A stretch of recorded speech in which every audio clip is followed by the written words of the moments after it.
ሰላም የተወደዳችሁና የተከበራችሁ ተመልካቾቻችን መጋቢ ተዘራ ያሬድ ነኝ ከክብር ሕይወት ቤተክርስቲያን ሁላችሁንም በጌታ በኢየሱስ ክርስቶስ ስም በእያላችሁበት ስፍራ ሰላምታችን ይድረሳችሁ። ዛሬ ደግሞ በጣም አስደናቂ የሆነ ምስክርነትን ይዘንላችሁ መተናል። በእነዚህ ምስክርነቶች ውስጥ ብዙ መልካም ነገሮችን እንደምታገኙ፣ እንደምትታነጹ፣ እንደምትባረኩ አምናለሁኝ። እግዚአብሔር በሰዎች ሕይወት ውስጥ የሰራቸውን ድንቅ ስራዎች በመንሰማበት ጊዜ እኛም ደግሞ ከእግዚአብሔር ዘንድ የምንፈልጋቸውን ነገሮች ለመቀበል አቅምን እናገኛለን። ለዚህ ነው እነዚህን ምስክርነቶች ያሳየናችሁ ያለነው። መጽሐፍ ቅዱስ በመዝሙር 103 ከቁጥር 1 ጀምሮ ሲናገር እንደዚህ ብሎ ይናገራል። ነፍሴ ሆይ እግዚአብሔርን ባርኪ፣ አጥንቶቼ ሁሉ የተቀደሰ ስሙን። ነፍሴ ሆይ እግዚአብሔርን ባርኪ፣ ምስጋናውን ሁሉ አትርሺ፣ ኃጢአትሽን ሁሉ ይቅር የሚላል። ይሄ መልካሙ እግዚአብሔር ኃጢአታችንን ሁሉ ይቅር የሚል እንደሆነ ይናገራል። ከዛ ቀጥሎ ደግሞ ደዌሽንም ሁሉ የሚፈውስ ሕይወትሽንም ከጥፋት የሚያድናት በምህረቱና በቸርነቱ የሚከልልሽ ምኞትሽንም ከበረከቱ የሚያጠግባት ጎልማሳነትሽንም እንደ ንስር ያድሳል ብሎ ይናገራል። በዚህ ክፍል አሁን ባነበብኩት በዚህ በመዝሙር 103 ላይ በተለይ ቁጥር 2 ላይ ነፍሴ ሆይ ብሎ እግዚአብሔርን ባርኪ፣ እግዚአብሔርን አመስግኝ፣ አጥንቶቼ ሁሉ የተቀደሰ ስሙን ባርኩ ካለ በኋላ ምስጋናውን ሁሉ አትርሺ አለ። ለምንድነው ምስጋናውን መርሳት የሌለብሽ? ኃጢአትሽን ሁሉ እግዚአብሔር ይቅር ብሏል። ከዛ ቀጥሎ ደግሞ ደዌሽንም ሁሉ ምናልባት አሁን በዚህ ሰዓት በተለያየ ሁኔታ ውስጥ ሆናችሁ ይሄንን ፕሮግራም ተከታተሉ ሰዎች ዶክተሮች የተለያየ ተስፋ የሚያስቆርጥ ነገር ነግረዋችሁ ሊሆን ይችላል። በሕክምና ሳይንስ መረዳት እንደማትችሉ የናንተ ጉዳይ እንዳበቃለት እንዳለቀለት ከዚህ በኋላ ምንም መፍትሄ እንደሌላችሁ ከዚህ በኋላ በዚህ ምድር ላይ መኖር እንደማትችሉ ተነግሯችሁ ተስፋ ቆርጣችሁ ያልጋ ቁራኛ ሆናችሁ በየሆስፒታሉ ተኝታችሁ ያላችሁ ሰዎች ትኖራላችሁ። በተለያየ አጋጣሚ ይሄንን ቪዲዮ የምትመለከቱ ሰዎች የእግዚአብሔር ቃል የሚነግራችሁ አንድ ተስፋ አለ። ይሄም ተስፋ ምንድነው? ደዌሽን ሁሉ የሚፈውስ ምንም አይነት ህመም ምንም አይነት በሽታ ይኖር ሰውነታችሁ ላይ እግዚአብሔር ፈውስ አለው ለናንተ። ስለዚህ ይሄንን ፕሮግራም እንደምትከታተሉ ሰዎች ዛሬ ይሄንን ቃል ይዛችሁ ይሄንን ፕሮግራም እንድትከታተሉ አበረታታችኋለሁ። ይሄንን ፕሮግራም እየሰማችሁ ያለ መንፈስ ቅዱስ ለናንተ እምነትን ይጨምርላችኋል። እምነታችሁን ደግሞ ከተነሳ በኋላ ከፕሮግራሙ መጨረሻ በኋላ መጥቼ ጸልይላችኋለሁ። እግዚአብሔርም ለነዚህ ሰዎች የማይቻል የሆነውን በሕክምና ሳይንስ ተስፋ የተቆረጠባቸውን ኬዞች መንፈስ ቅዱስ እንደቀየረላቸው ዛሬም ደግሞ በጌታ በኢየሱስ ስም የናንተ ሁኔታ ይቀየራል። ይሄንን ፕሮግራም ጋበዝኳችሁ። የትም እንዳትሄዱ ልብ ብላችሁ ተከታተሉ። ከፕሮግራሙ በኋላ ተመልሼ መጥቼ ጸልይላችኋለሁ። እግዚአብሔርም አስደናቂ የሆነ መልስን ይሰጣችኋል። ጌታ ኢየሱስ ይወዳችኋል። ፕሮግራሙን ጋበዝኳችሁ። ሻሎም።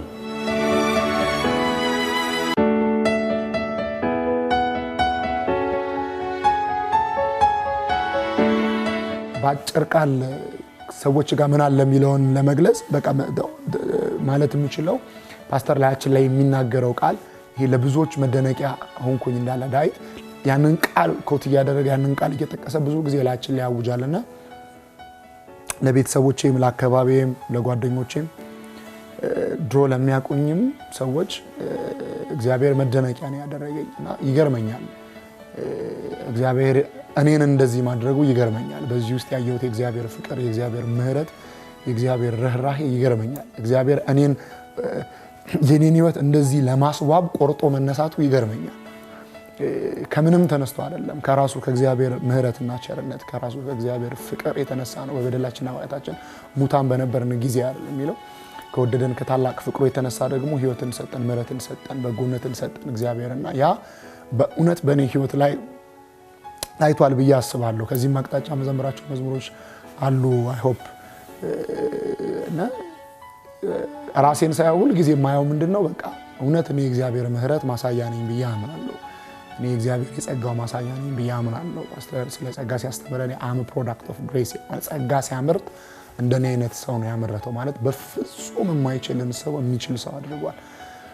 በፍጹም እንደዚህ ይሆናል ተብሎ ያልተጠበቀን ሰው እንደዚህ አድርጓልና እግዚአብሔር ለብዙዎች እውነት መደነቂያ አድርጎኛልና አይደለም ለነሱ ለኔ ለራሱ መደነቂያ ሆኛለሁና ያ ቃል ከኔ የዛ ቃል መገለጥ ከኔ ጀምሯልና እንደሚጠጣም ገነት አድርጎኛል። ብዙ ሰዎች በእኛ ትዳር ውስጥ መተው እኔንም ኮሚኒኬት ያደርጋሉ፣ እሷንም ኮሚኒኬት ያደርጋሉና የሚቀርቡን ሰዎች በሙሉ ከኛ መልካም ነገር አግኝተው ደስተኛ ሆነው ተጽናንተው ተባርከው ባለው ጄኒውን ነገር ብዙ የእግዚአብሔርን እጅ አይተው ይሄዳሉና ይሄ ትልቅ በረከት ነው እግዚአብሔር የሰጠንና እንደሚጠጣ ገነት በእውነት እግዚአብሔር አድርጎናልና አምናለሁ ይህንን ይዞ እግዚአብሔር እንደሚቀጥል።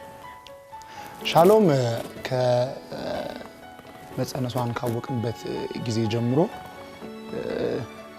ትዩ ላይ የነበረው ጤንነት ትሪትመንት ፓስተራችን ሰጀስት ያደረገን ቦታ ነበር ይሄድ ነውና በጣም መልካም ዶክተር ነው እግዚአብሔር ያገናኘን።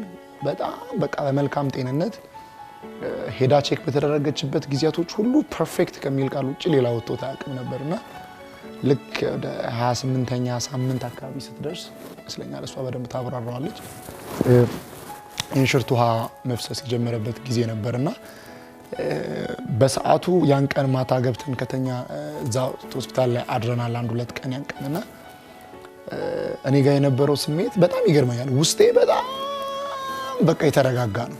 በጣም የተረጋጋ ነው። ምንም ነገር እንደማይሆንና ጤነኛ ልጅ እንደምወልድ እርግጠኛ ነኝ።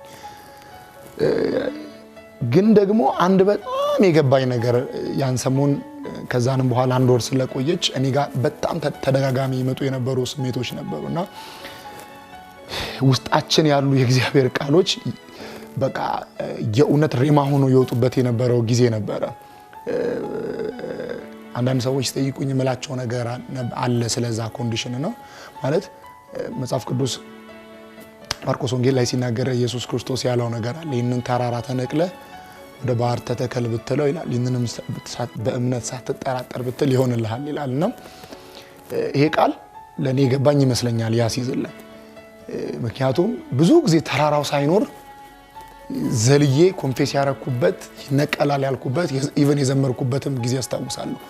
ተራራው ተነቅሎ ተወረወረ ምናምን ስሜሚያው ዘሩባቤል ስለሆነ አንተ ተራራ በዘሩባቤል ፊት ምንድነው ብዬ በጣም ብዙ ቸርች ውስጥ ኮንፌስ ያረኩበት ጊዜ አለ። ተራራው ሳይኖር ማለት ነው። ተራራው ሳይኖር ተራራውን ሂድ ማለትና ተራራው ኖሮ ተራራውን ሂድ ማለት ያለው ልዩነት በጣም ሰማይና ምድር ነው። ቃሉን ኢቭን አምጥቶ ያንን ይዞ ፊት ለፊት እየተፋጠጡ የለህም ሂድ ማለት ከባድ ስትሪንግዝ ይጠይቃልና ግን እግዚአብሔር ረዳን።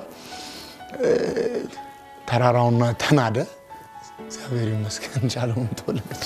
ኦኬ እሷ ሆስፒታል በነበረችበት ጊዜ የነበሩት ቀናቶች ያው ቅድም እንዳነሳ ነው ሁኔታው 1 ወር ነው የቆየው። የነበረችበት ኮንዲሽን ኦልሞስት ወደ 1 ወር ያክል ነው በዛ ሁኔታ ውስጥ የቆየችው። ተደጋጋሚ ሆስፒታል የገባንበትም ጊዜ አለ።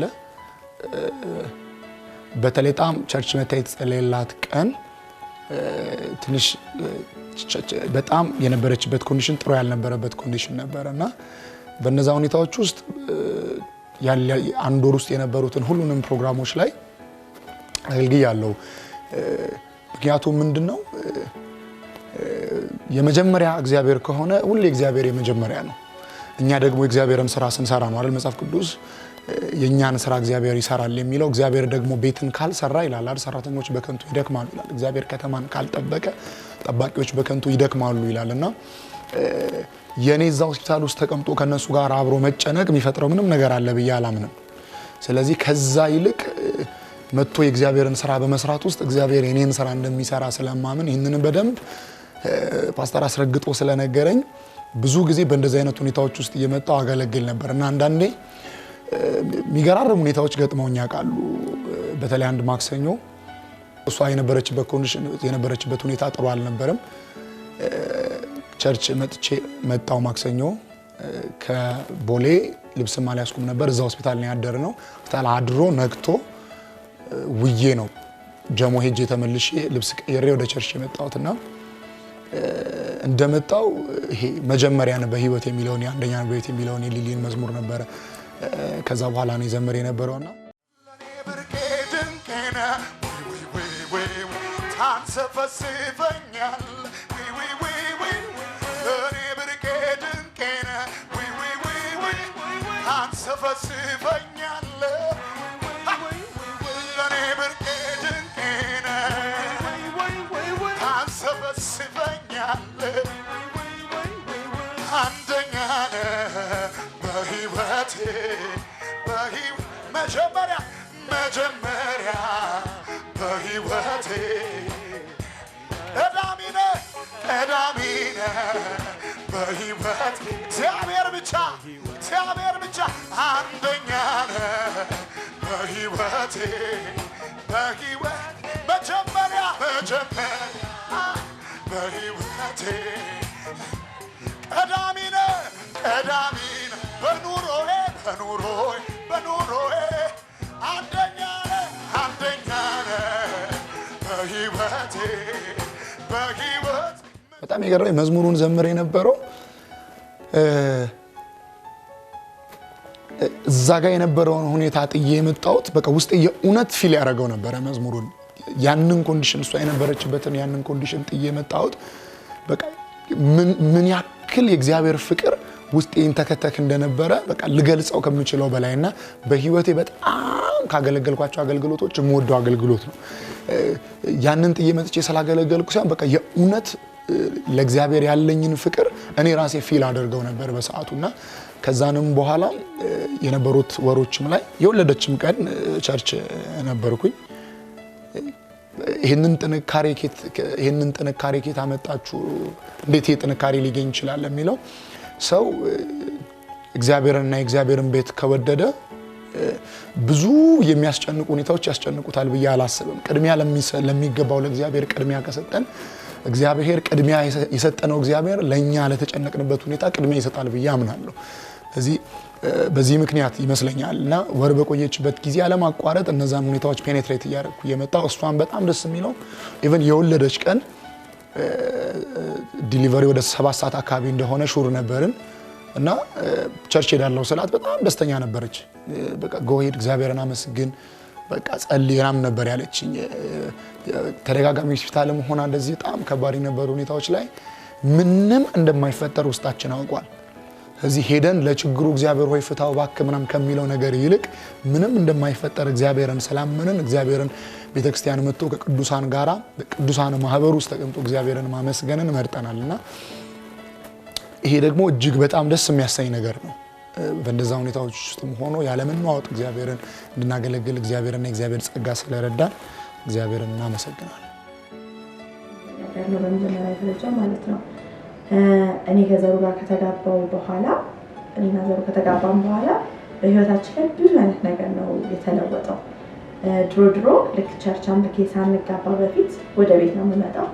በቤት በአንድ አይነት ስፒሪት ላትገናኝ ትችላለህ። ክርስቲያኖች ብንሆን እዛ ጋር ይዘው የመጣው ስፒሪት በቀላሉ ለመቀላቀል ይከብዳል።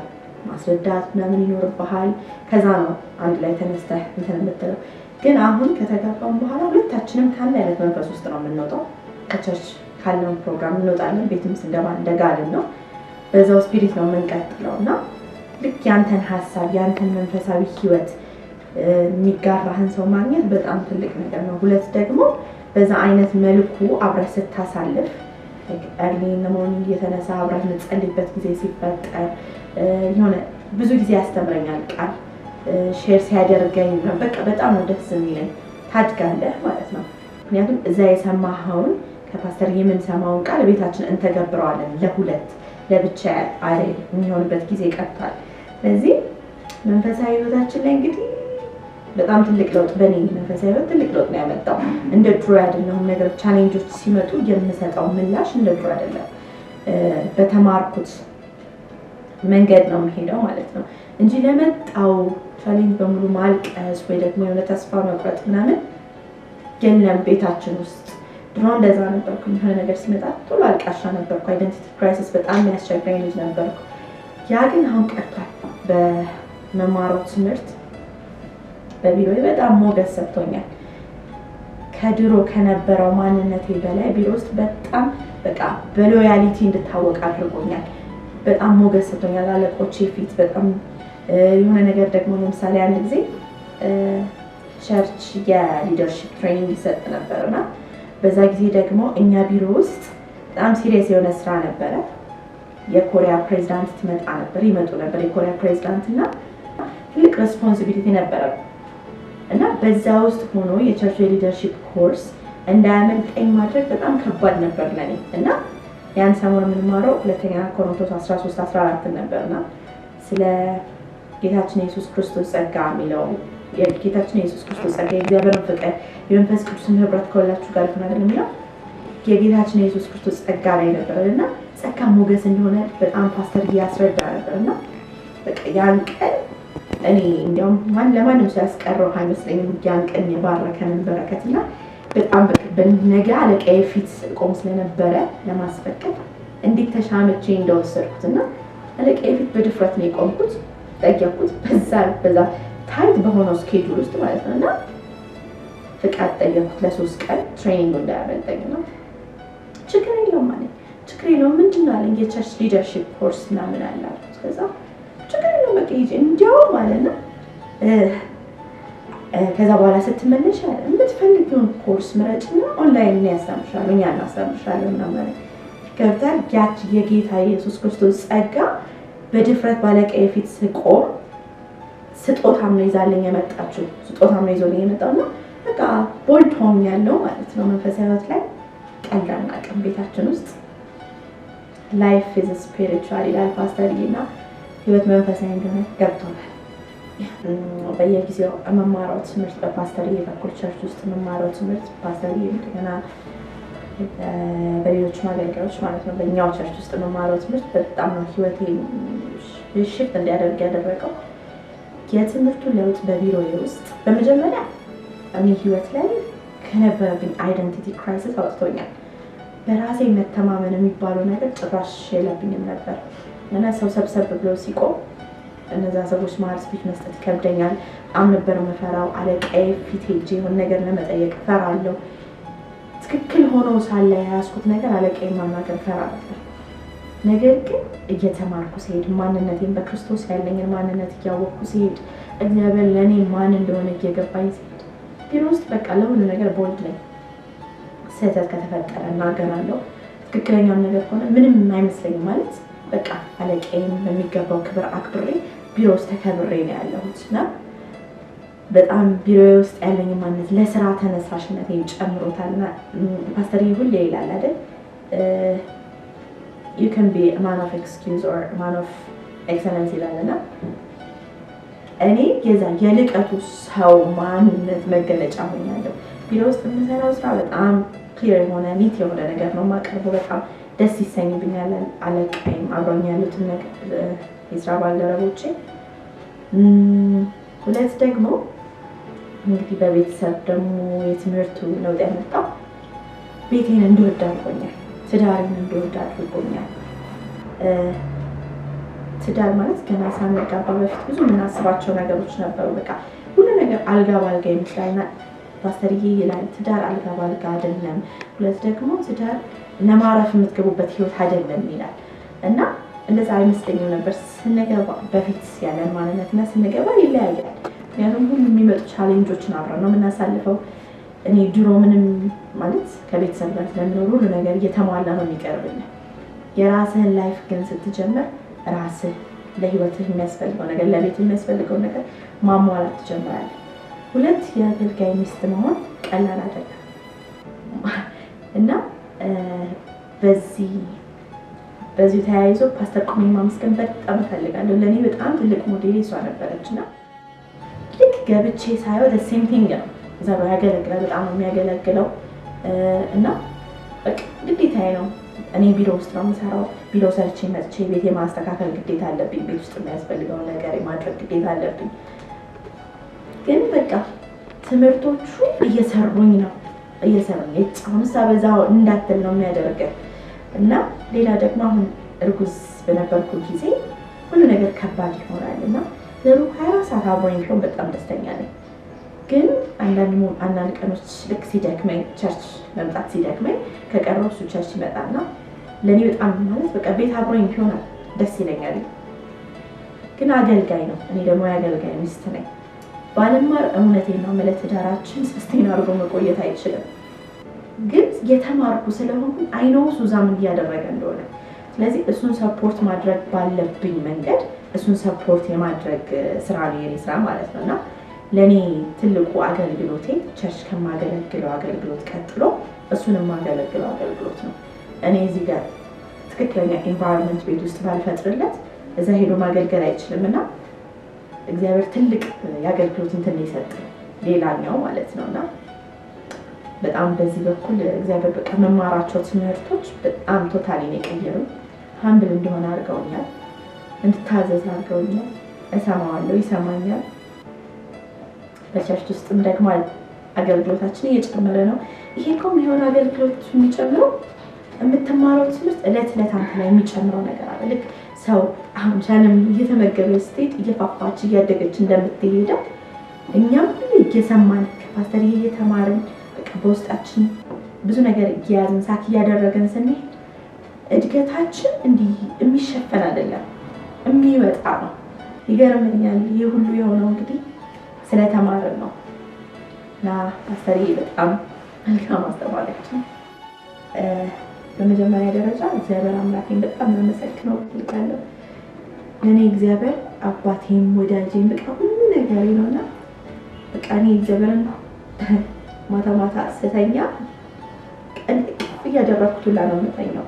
የዛኔ ያክል ነው እግዚአብሔርን ለእኔ የማቀርበውና እሱም ደግሞ መልካምነቱን በእኔ ህይወት፣ በቤተሰቤ ህይወት፣ በትዳሬ፣ በልጄ በጣም አሳይቶናልና እግዚአብሔርን በጣም ነው የማመሰግነው።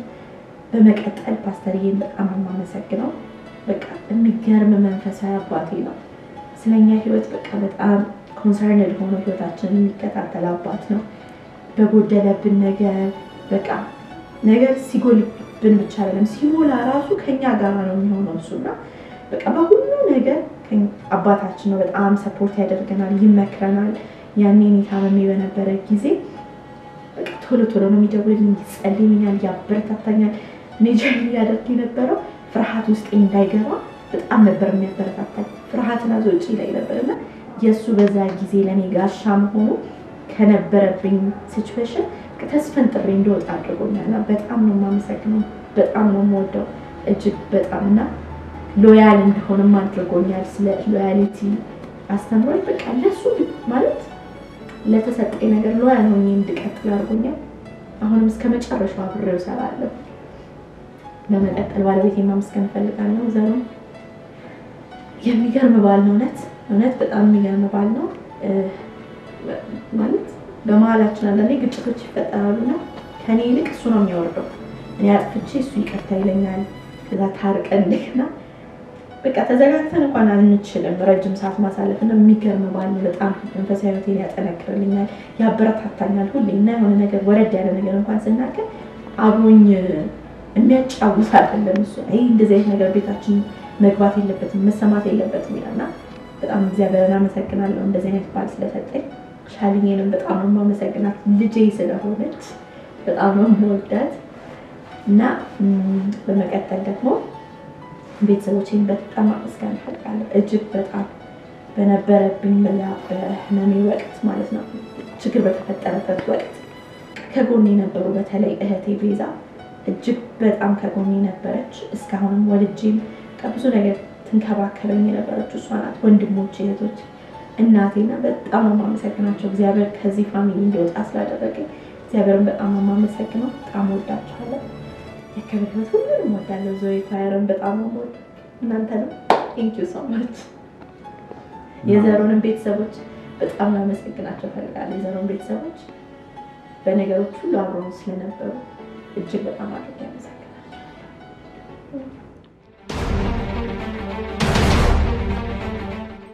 ክብር ለኢየሱስ ይሁን። አሁን ባያችሁት ምስክርነት ውስጥ በጣም ብዙ አስደናቂ የሆነ ነገር እንደሰማችሁ እግዚአብሔር ያደረገላቸውን አስደናቂ ምስክርነቶች እንዳያችሁ አምናለሁኝ። እግዚአብሔር የማይቻል የነበሩትን ሁኔታዎች ቀይሮ ዛሬ ለነዚህ ሰዎች መልካምን ያደረገው አምላክ እግዚአብሔር መጽሐፍ ቅዱስ ሲናገር እንደዚህ ብሎ ይናገራል። እግዚአብሔር ለሰው ፊት የሚያደላ አምላክ አይደለም ይላል። ስለዚህ ለነዚህ ሰዎች ባያችሁት ምስክርነት ውስጥ እንዳያችሁት ተአምራት ለእናንተም ደግሞ አሁን ባላችሁበት ስፍራ ላይ ተአምራትን ያደርጋል መንፈስ ቅዱስ። ስለዚህ እጆቻችሁን ወደዚህ ቴሌቪዥን ስክሪን ዘርጉ። መንቀሳቀስ የምትችሉ ከሆነ መታችሁ ቴሌቪዥኑን ስክሪን መንካት ትችላላችሁ። ይሄ ደግሞ የሚያሳየው ምንድነው? እምነታችሁን በስራ ላይ እያዋላችሁ እየሰማችሁት እንደሆነ ነው። ስለዚህ እኔ ጸልይላችኋለሁ። እግዚአብሔርን እመኑ፣ ታሪካችሁ ይቀየራል። ቅድም እንዳነበብኩላችሁ ደዌያችሁን ሁሉ የሚፈውስ እግዚአብሔር ነው። ምንም አይነት ጥያቄ ቢኖራችሁ፣ የትዳር ጥያቄ ቢኖራችሁ፣ የበሽታ ጥያቄ ቢኖራችሁ በዚህ ሰዓት መንፈስ ቅዱስ መልስን ይሰጣችኋል። እግዚአብሔር አምላኬና አባቴ ሆይ በጌታ በኢየሱስ ስም በዚህ ሰዓት ጸልያለሁኝ።